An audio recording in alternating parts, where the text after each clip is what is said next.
Attention, everyone. Imagine this. A man has it all. Mansions in Connecticut, a 9-figure bank account, and the most ambitious, dazzling woman on his arm. But there's one thing he doesn't possess: respect. Not for the quiet, understated woman waiting for him at home. At the most important gala of his career, with his tigress by his side, he decides to humiliate his wife, to show the world how insignificant she is to him. But he makes a mistake, a catastrophic mistake. He forgets who he is insulting. He thinks he's putting down a nobody. In reality, he is insulting the only person on earth who holds the power to take absolutely everything from him. Like this video and subscribe to our channel to witness the world's most epic corporate justice. The cat and the tiger. The sunlight streaming into the breakfast nook of his $50 million estate in Greenwich, Connecticut was, in the opinion of Victor Sterling, aggressive. Too bright, too cheerful. And it exposed a single, nearly imperceptible smudge on the chrome leg of the marble table. "Amelia," he barked, not looking up from his paper. "The staff is slipping again." Amelia Sterling, his wife of 10 years, paused mid-sip of her herbal tea. She was not dressed in silk pajamas, but in simple, functional athletic wear.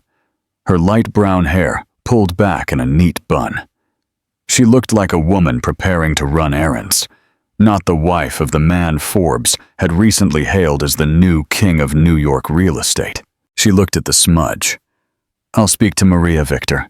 It won't happen again. See that it doesn't." Victor was the CEO of Vanguard Developments, the fastest-growing luxury commercial real estate firm on the eastern seaboard. In 5 years, he had transformed a modest boutique firm into a multi-billion-dollar giant, with skyscrapers altering the skylines of New York and Boston. He glanced at his wife across the table.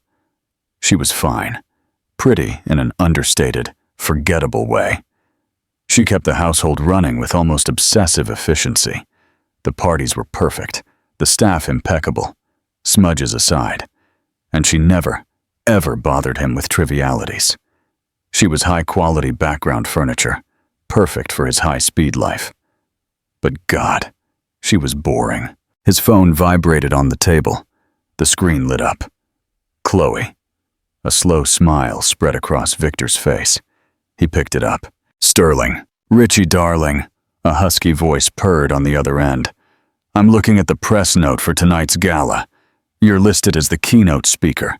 They're calling you the visionary." "Are they?" Victor said, leaning back. "Well, they're not wrong." He caught Amelia's eye. She was looking at her teacup, her expression unreadable. He felt a familiar, petty jab of annoyance. She never asked about his work. She never seemed impressed. "Are you going to burn down the stage, babe?" Chloe said. "Just picked up my dress. It's the red Versace, the one you loved. The one with the slit," Chloe murmured. "Looking forward to it. You'll be at my table, of course, front row, where I belong.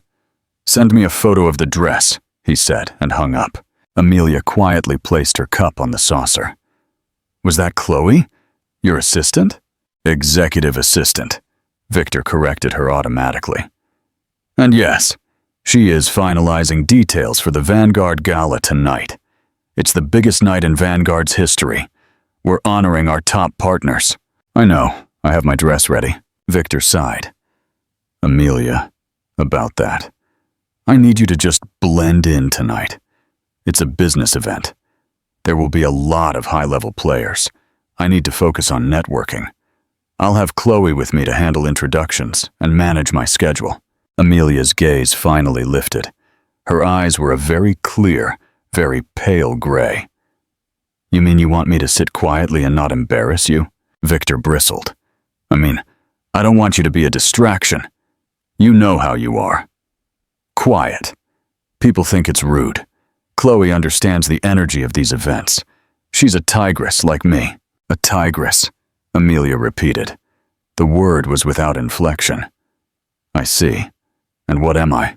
Victor finally folded his paper and gave her his full attention. He felt a surge of dominance, the same he felt when closing a 9-figure deal. You, my dear, are my refuge. You are the quiet harbor I return to. You run this house. You manage our life. That is your strength. Running boardrooms is my strength. Let's not confuse the two. Tonight, I need a tigress at my side. I ask you to be the lamb." He stood up, adjusting the cuffs of his $5,000 Tom Ford shirt. "I'm heading to the office. I'll see you at the gala. Try to look festive." He left the room without a backward glance. He did not see Amelia's hand close around the delicate porcelain cup. He did not see the tiny cracks that suddenly spiderwebbed across its surface. He only heard, a second later, the soft, crisp crunch as it snapped cleanly in two in her hand. Amelia looked at the two perfect halves of the cup in her hand. She did not flinch. She showed no hint of pain as a drop of blood welled up on her palm. "A lamb," she whispered to the empty, sunlit room. "Interesting." She calmly rose, rinsed her hand at the sink, and wrapped a napkin around the small cut. Then she pulled out her own phone, a simple, discreet model. She did not call a friend. She did not call a lawyer. She opened a secure messaging app and typed a single message to one contact labeled M. Harrison. The message was simple: "Initiate storm protocol. Effective tonight. 10 p.m. Ist." The reply was instantaneous. "Confirmed, Madam Chairwoman." "Are you sure?" Amelia looked at the smudge on the table leg Victor had pointed out. She looked at the broken cup. She thought of the red Versace dress. "I'm absolutely sure. They can have their party. It will be their last." The public execution, the gala, held in the grand ballroom of the Waldorf Astoria in New York, was a sea of black ties, dazzling diamonds, and the hungry, glittering smiles of people who either had power or desperately wanted to be near it. The red carpet was 100 feet long. Flashes popped as senators, tech billionaires, and New York society royalty made their way inside. Victor Sterling was the epicenter of it all. He stood on the mezzanine, a glass of Macallan 25-year in hand, soaking it up. Every banner, every custom ice sculpture, every $1,000 floral arrangement bore the sleek silver V of Vanguard Developments. "You look like a king," Chloe murmured, linking her arm through his. He looked down at her and grinned. The red Versace dress was magnificent. It was less a garment and more a declaration of intent, leaving absolutely nothing to the imagination. Her dark hair was slicked back, her red lips full. She was a tigress, just as he had said. She was a weapon. She was a trophy. "You are dazzling too, Miss Davis," he murmured, his hand landing possessively on the bare skin of her lower back. He scanned the room for Amelia. He spotted her near a quiet alcove, talking to one of the catering managers. She wore a subdued, elegant silver dress. It was a modest, almost severe Carolina Herrera in its simplicity. She looked beautiful, Victor supposed, but in the way a statue is beautiful, cold, distant, and completely overshadowed by Chloe's vibrant, living color. He felt a pang of irritation. Couldn't she just try to look like the wife of a tycoon? Couldn't she at least pretend to be excited by his success? A reporter from the Wall Street business section approached him, microphone in hand. "Mr. Sterling, incredible turnout. Vanguard has truly redefined the New York skyline. What's the secret to your Midas touch?" Victor smiled, puffing out his chest. He launched into his favorite theme. "It's simple, really. Vision.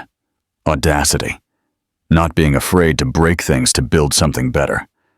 While my competitors are busy with focus groups, I'm signing checks and moving earth. You have to be a shark. You have to be willing to devour the competition."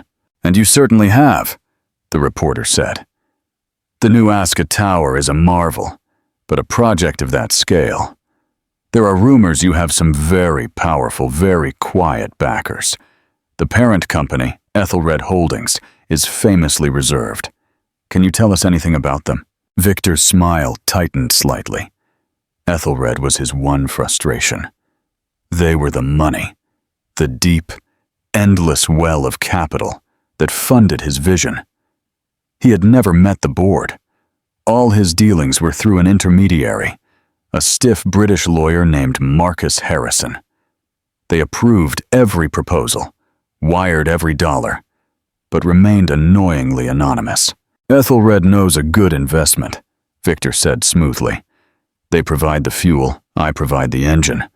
They're smart enough not to get in my way and let me drive. And speaking of your team, the reporter pressed, nodding toward Chloe. You clearly value a dynamic partnership. Miss Davis is always by your side. Chloe preened. Victor needs people who can keep up, people who see the future like he does. It's an honor to be his right hand. And what about your wife, Mrs. Sterling? The reporter asked, craning his neck to see Amelia, who was now diligently checking a seating chart near the entrance. What role does she play in your success? This was the moment. Victor felt the whiskey, the adrenaline, the adoration in Chloe's eyes. He looked at Amelia, standing there like a stiff administrator, and then at Chloe, who looked like a fire goddess. He felt a surge of contempt so strong it was almost intoxicating. He wanted to draw a line. He wanted to show everyone who mattered and who didn't. He laughed, a short, dismissive bark. Amelia? Oh, she's essential. He gestured widely, and nearby conversations quieted as people turned to listen. Amelia looked up, her gray eyes locking onto his from across the room. You see, Victor said, his voice ringing out. To build an empire, you need two things. You need a tiger, and you need a house cat. He ran his hand down Chloe's arm. You need someone with fire. A tigress, he emphasized, who can hunt with you, who can take down rivals, who understands the kill. He grinned at Chloe, who was practically vibrating with triumph. Then he pointed his glass directly at Amelia. The entire ballroom, hundreds of people, followed his finger. Amelia stood frozen, the spotlight finding her. And then, Victor continued, with a shrug of magnanimous condescension, you need a house cat. Someone who keeps the cushions warm. Someone who makes sure the pantry is stocked. Amelia is the finest homemaker a man could ask for. She's simple. She keeps my domestic life organized so I can focus on the things that actually matter. Every king needs a castle, and she's a wonderful, quiet little manager of mine. The silence that followed was heavy and absolute. The reporter's smile froze. Chloe, however, let out a small, triumphant giggle. Victor, mistaking the stunned silence for awe, raised his glass. So, a toast. To the tigers, and to the patient little house cats who support us. Amelia did not flinch, did not cry, did not flush with embarrassment. Her expression remained one of perfect, placid calm. She simply held his gaze for 1, 2, 3 seconds. For Victor, it felt like a block of ice sliding down his spine. Then she turned. Not abruptly, but with a slow, deliberate grace, and walked out of the ballroom. Ah, she's shy, Victor said, trying to seize the moment back. Anyway, as I was saying about the Century City project. But the mood was broken. People were whispering. He had gone too far. He hadn't just insulted his wife. He had been cruel. Victor! Chloe hissed, her fingers digging into his arm, her smile gone. That was too much. It was the truth, Victor snapped, suddenly defensive. Let's go get a real drink. He pushed his way toward the bar, ignoring the stares. He didn't know that Amelia was not heading for her car. He didn't know she was in a service elevator, riding up to a private suite on the penthouse level. He didn't know that in that suite, Marcus Harrison and a team of 4 corporate lawyers were waiting for her, with documents and laptops covering every surface. "It's done," Amelia said as she walked in, peeling off her silver shawl and tossing it onto a chair. Her face, so quiet and placid downstairs, was now carved from granite. "He did it, the public insult?" Harrison asked gravely. "He called me a house cat in front of 200 of our partners in the press," Amelia said, sitting at the head of the table. "He toasted me for being simple." The lawyers winced. 10 o'clock, Harrison said, looking at his watch. "Protocol is active, Madam Chairwoman. The first lockdowns are engaging now." Amelia nodded. "Good. Freeze everything. Vanguard developments, his personal accounts, the joint accounts, the lines of credit. Everything. I want him to wake up tomorrow morning the man he truly is, a man with nothing. Interactive. Question. Theo Ban, Amelia đã có kế hoạch cho việc này từ khi nào? Là từ lúc Victor cười Chloe, hay là từ khi Victor lần đầu gọi cô ấy là simple, đơn giản? Hãy chia sẻ suy nghĩ của bạn ở phần bình luận. The Titans fall. Victor woke up to the agonizing sound of a leaf blower. His head felt as if it were filled with wet cement, and his mouth tasted like an ashtray.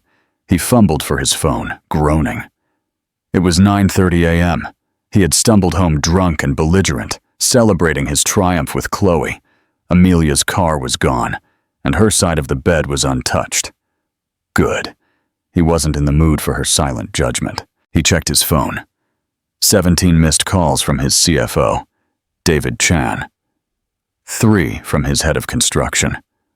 A dozen text messages. "Victor, call me. It's an emergency." "Where are you?" "The Ethelred lines are frozen.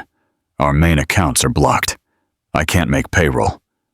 "Victor, what the hell did you do?" Victor sat bolt upright, the hangover fleeing in a wash of icy panic. "What?" He dialed David Chan. The man answered on the first ring. "David, what is this? I just saw your messages." "Victor, thank God. What did you do?" "Ethelred just called in our entire revolving line of credit. They're citing a breach of trust clause. All our operating capital is frozen. Everything, Victor." "What?" "They can't do that." Victor scrambled out of bed and rushed to his home office. "It's a glitch. Call Harrison. Call their finance department." "I have," David shrieked, his voice cracking with panic. "I've been on the phone since 6 a.m. All Ethelred contacts have disappeared. Their lines are disconnected. Their emails are bouncing. It's like the entire holding company has vanished. And Victor, it's not just the corporate accounts." "What do you mean?" Victor said, his hand shaking as he tried to log into his laptop. "My security team just called. Your access codes to the Vanguard mainframe were revoked last night at 10:01 p.m. Mine too. We're locked out of our own company. That's impossible." His laptop login screen blinked. Access denied. His blood ran cold. He tried his personal bank, a private account with Chase Bank where he kept his pocket money. He entered his password. A new screen popped up. Account frozen. "Please contact a bank representative." No. He tried his American Express Centurion card. He called the number on the back. "Mr. Sterling," a polite automated voice said, "your account has been suspended by the primary account holder." "What primary account holder?" "I am the primary account holder." "The primary holder of this corporate account," the voice clarified, "is listed as A.M. Sterling, Ethelred Holdings." Victor dropped the phone. A.M. Sterling, Amelia, Maria. His wife's name. It had to be a coincidence, a clerical error. A horrible, catastrophic clerical error. Amelia! The house was silent. He ran to their master closet. Her side was empty. Not a single dress, not a single pair of shoes, only a row of empty velvet hangers. He ran to the ensuite bathroom. Her toiletries, her skincare, her ridiculous expensive French perfumes. All gone. She had left him. Fine. She could have her little dramatic fit. But how could she freeze his accounts? It made no sense. His phone rang again. It was Chloe. "Richie," she said, her voice sharp and brittle. "I'm downstairs. Your gate isn't working. The guard says my name isn't on the list." "What? Wait." Victor was frantically pulling on clothes. "I'm having some security issues. A system glitch." "Well, fix it. I left my laptop in your study and my card was declined at the coffee shop. It was embarrassing." "Your card? My corporate Amex. It's declined.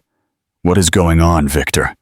Last night you looked like a god, and now everything is falling apart. Fix it." She sounded less like a mistress and more like an angry creditor.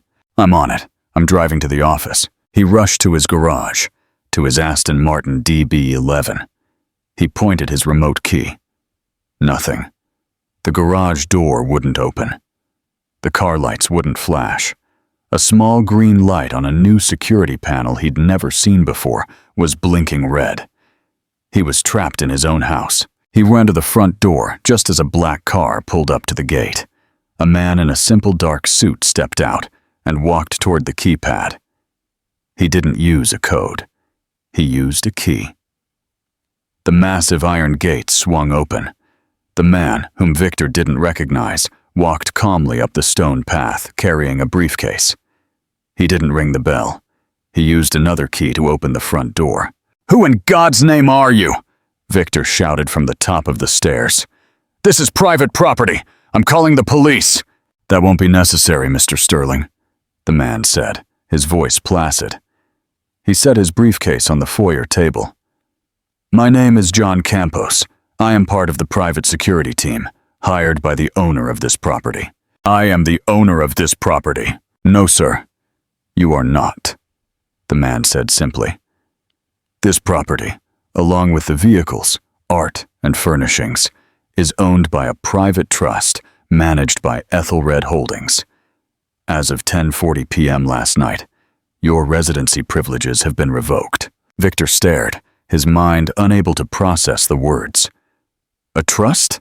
What trust?" "You are asked to vacate the premises. You will be allowed to take your personal effects, clothing, toiletries, etc. My team will escort you.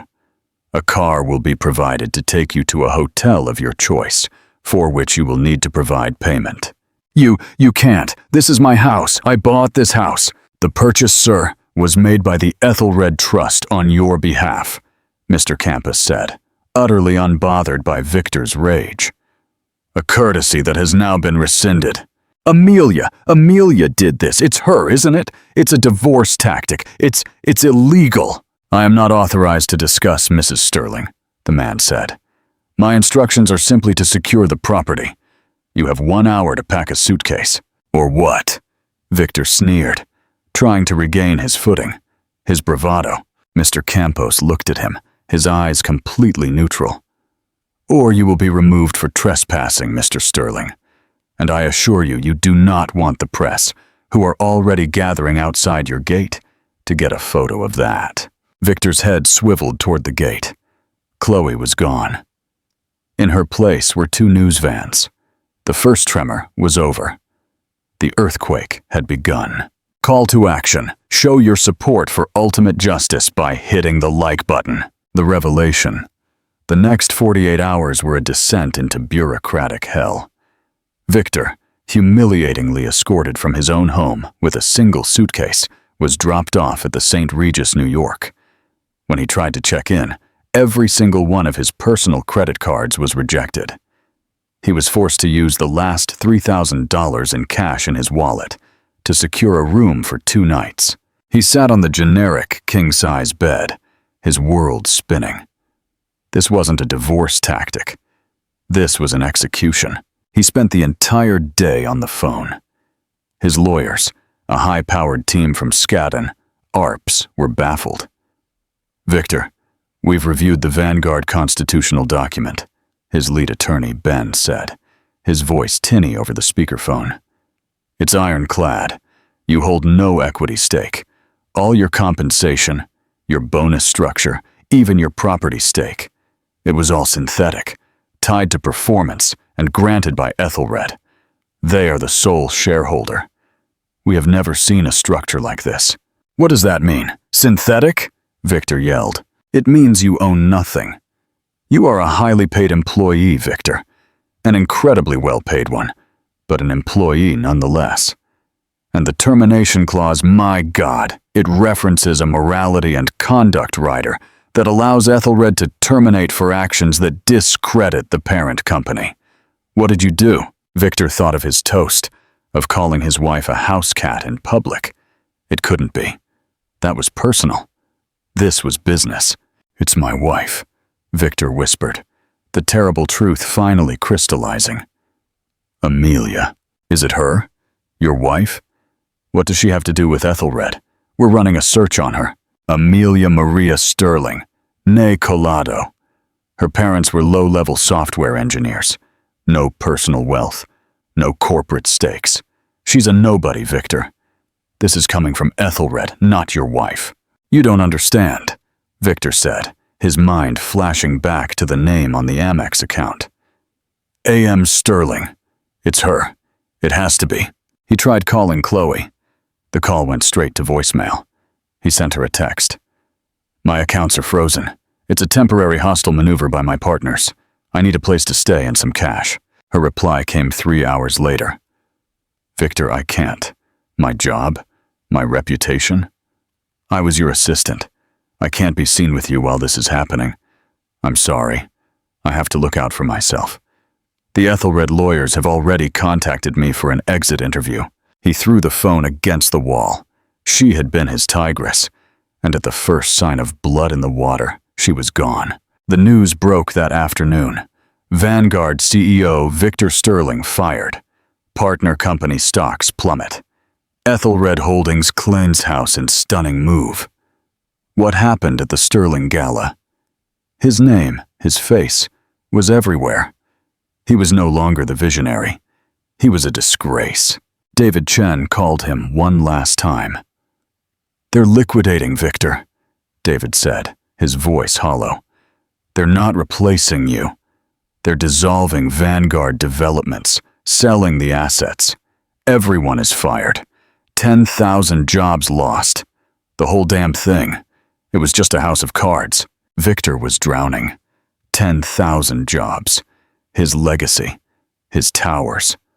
All gone. Because he had insulted his wife. The power was too vast. The punishment too absolute. A wife, even a vindictive one, couldn't wield this kind of corporate power. On the third day, his money ran out. The hotel politely informed him his room key would be deactivated at 11 a.m. He was stranded, toxic, and penniless.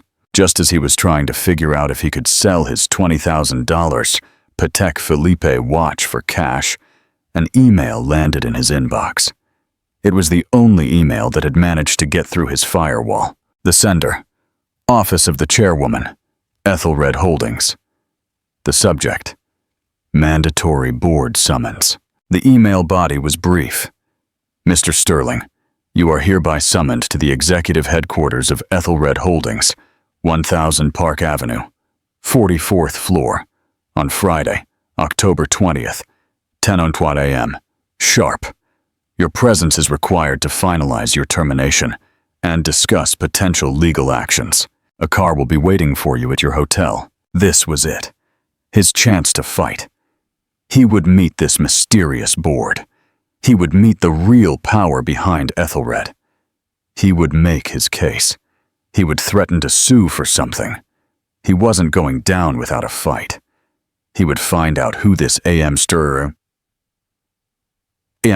really was. He put on his last clean Tom Ford suit, the one he'd worn to the gala, now wrinkled from his suitcase.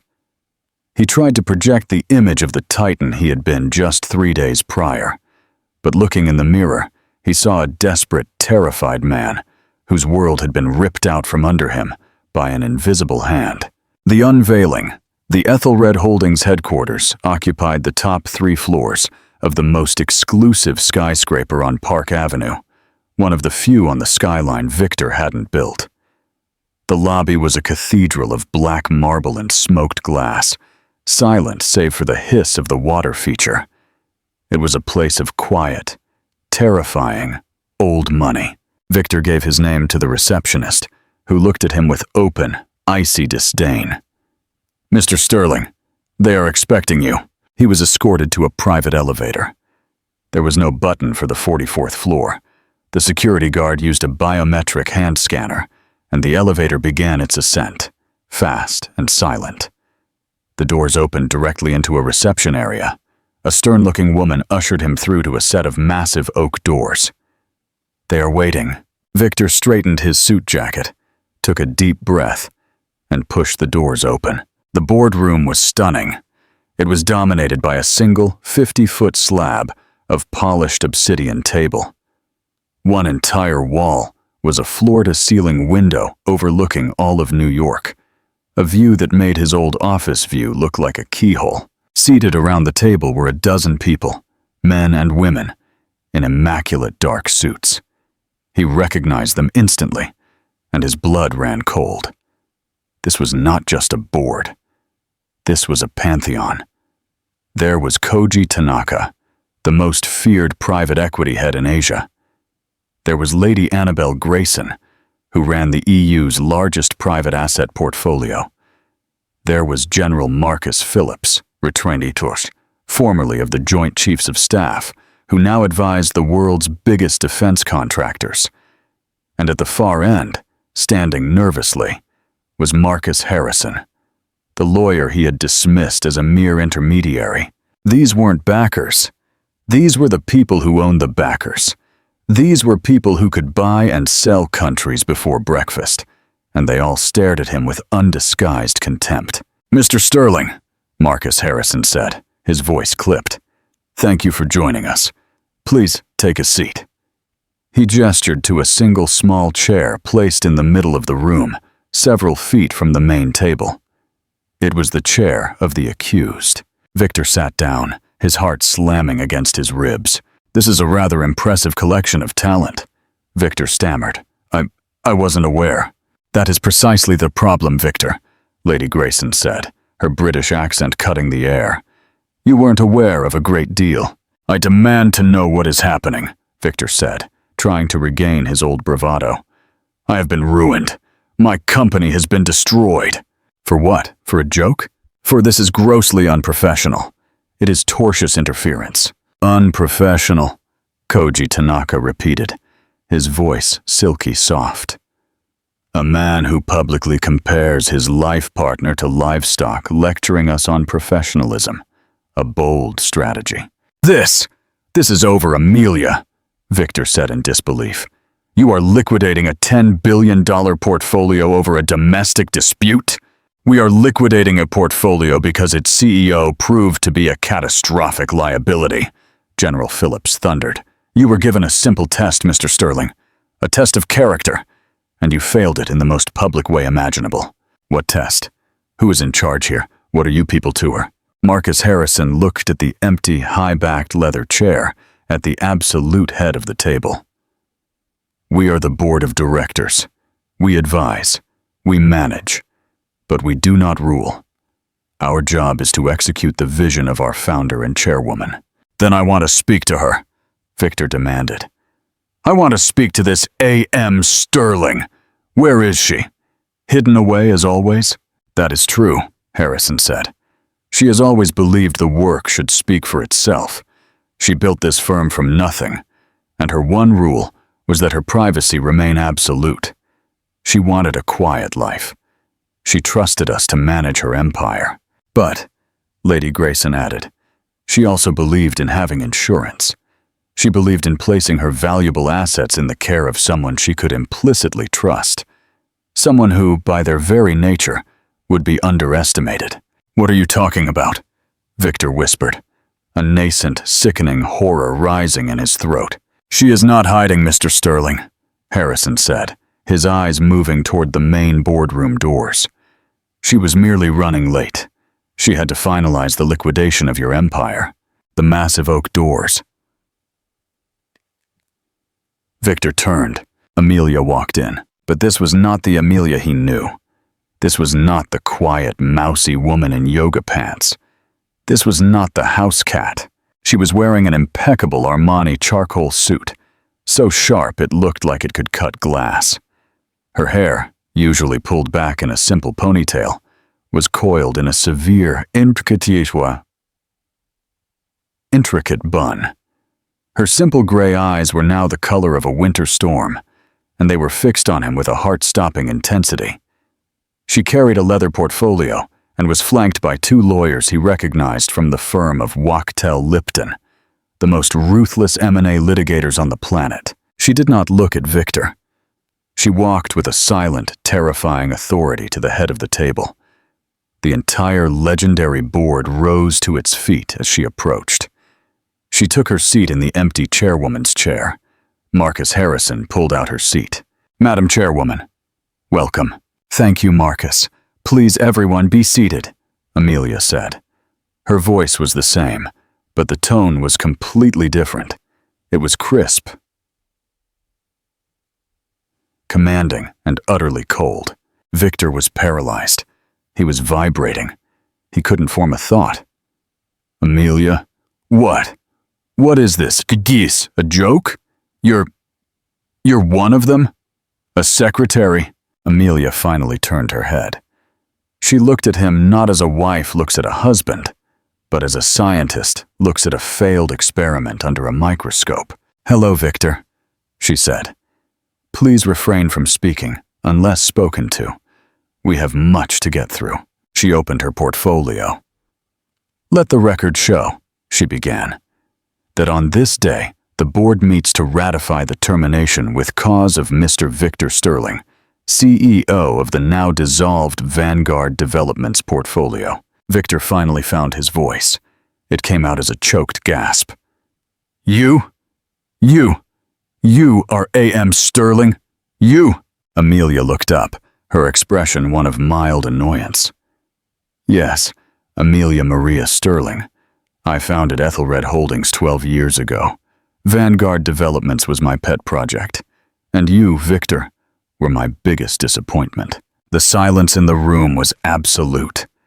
The only sound was the faint ticking of the Patek Philippe watch on Victor's wrist, a watch he now realized she had bought him. "You," he stammered, his mind short-circuiting. "But your parents? You were simple." The word hung in the air, grotesque and foolish. Amelia actually smiled. It was the most terrifying expression Victor had ever seen. Simple? Yes, that was the point. My father didn't just mess around with software, Victor. He designed the core encryption algorithm for the first global-scale quantum network. He sold the patent for a sum that would make your entire net worth look like a rounding error. He and my mother hated the spotlight, so they retired to a quiet life. And they raised me to value one thing above all else: privacy. She leaned forward. I took that inheritance, and at 24, I founded Ethelred. I didn't want my name or face in Forbes. I didn't want to be on magazine covers. I wanted to build. So I created a structure. I hired Marcus, here, and this brilliant board to be the public avatars of the firm. I remained anonymous, the solitary A.M. Sterling, pulling the strings from a quiet life. "And I," Victor whispered, the blood draining from his face. "What was I?" "You," Amelia said, her voice clinical, "were an experiment. I met you when you were a mid-level manager at a small firm. You had a spark. You were ambitious, driven. I thought you were brilliant. I fell for that drive, I believed. Here is a man I can build with. Then you financed me." "I didn't finance you, Victor. I created you," she stated. "I founded Vanguard Developments for you. I cleared the path. I fed you the capital. I made the calls behind the scenes to get your permits approved. Your vision, your Midas touch, it was my capital, my connections, and my strategy. You were just the arrogant, loud-mouthed front man I put in place to take the credit. Because, unlike you, I don't need credit. I need results." Victor shook his head, denial battling with the horrific, obvious truth. But our life, the house, the parties, you were just my wife. Yes, Amelia said, and I liked that part. I wanted a partner. I wanted a home. I thought I could have both. I thought you loved me, Amelia, the simple woman, not the CEO of Ethelred. It was the perfect test, and for a few years it worked. But you became lost. You started believing your own press. You started believing you were the titan, and I was just the house cat. She gestured to the lawyers. The gala was not your first mistake. It was simply the last. For 2 years, Victor, I've been watching you. You began to embezzle. Never! Do not lie! She snapped, and for the first time her voice cracked like a whip. The entire board flinched.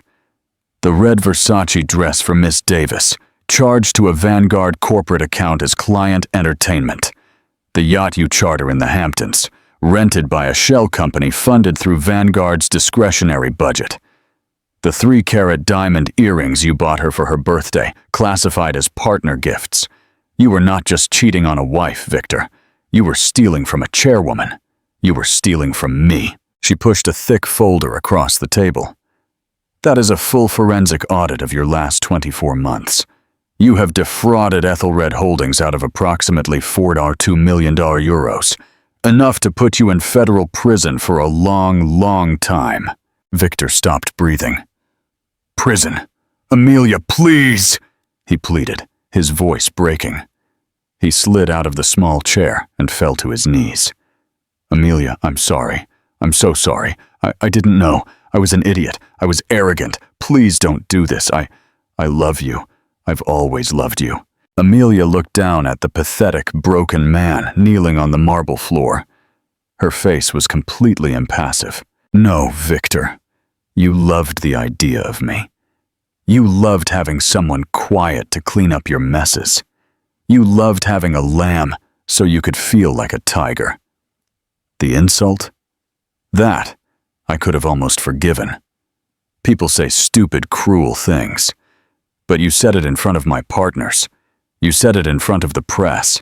You compromised my position. You humiliated A.M. Sterling, not just Amelia.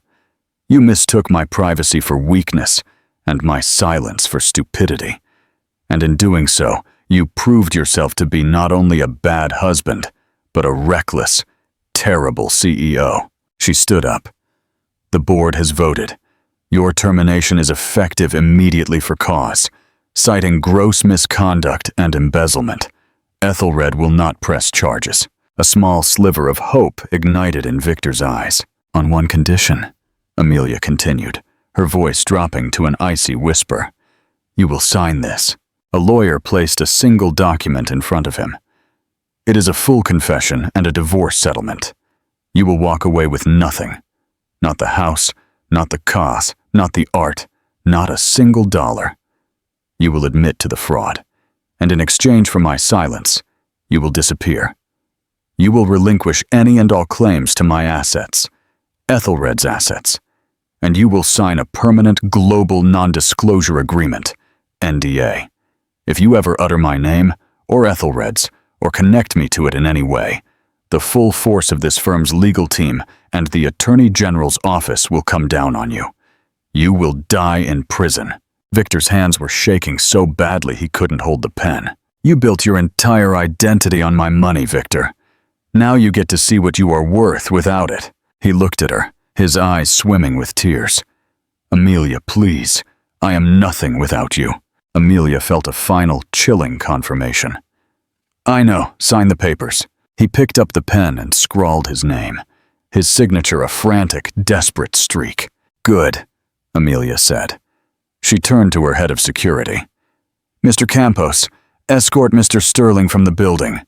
He is now, officially, a trespasser. Victor was hauled to his feet. As they led him past the obsidian table, past the silent, powerful board, he looked one last time at the woman he had called his wife. She had already turned away, looking out the window over the city she owned. Her city. She was already discussing fourth-quarter projections with Lady Grayson, as if he had never been in the room. The New York ghost, 6 months later, the cover of Forbes was not a man. It was Amelia. The photo was an austere, black and white portrait. Her gray eyes looked directly into the camera, radiating unmistakable intelligence and power.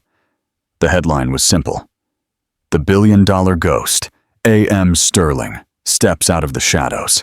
The story detailed the shocking dissolution of Vanguard Developments, exposing Victor Sterling as a profligate, fraudulent CEO who had been living off the genius of his anonymous, powerful wife. It painted a picture of a woman who, for a decade, had been the most powerful and unseen force in global finance. Amelia, it turned out, hadn't just liquidated Vanguard. She had reallocated its assets. She had taken the best projects, the few brilliant but overlooked engineers, and the soundest assets, and merged them into a new, leaner, more aggressive firm under her direct control. Sterling Corp. It was already valued at triple what Vanguard had been. Her days of hiding were over. She was seen in Davos, in London, in Tokyo. She moved through the world not as Victor's +1, but as the titan she had always been. The lamb was, it turned out, the dragon who owned the entire mountain. And Victor? He was a ghost of another kind. He lived in a $200 a month studio in the Bronx, the paint peeling off the walls. The NDA and the confession had blackballed him from the industry forever. No one would hire him. No one would speak to him. He had sold his Patek Philippe to pay the rent, his Tom Ford suits to buy groceries. He was a temp employee. He worked in the mailroom of a mid-level insurance firm, a job he had gotten by using his college degree and omitting the last decade of his resume. One afternoon, he was sorting mail when he saw the Forbes magazine pass by, his replacement's name on the subscription. He looked at Amelia's face. He saw the woman who had shared his bed, the woman who had organized his sock drawer, the woman he had dismissed so completely.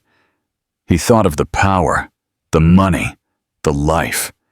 He had held the winning lottery ticket in his hand for 10 years, and he had set it on fire because he was too arrogant to read the numbers. He tossed the magazine in the correct box and moved to the next. His hands, which had once signed $100 million deals, now fumafe.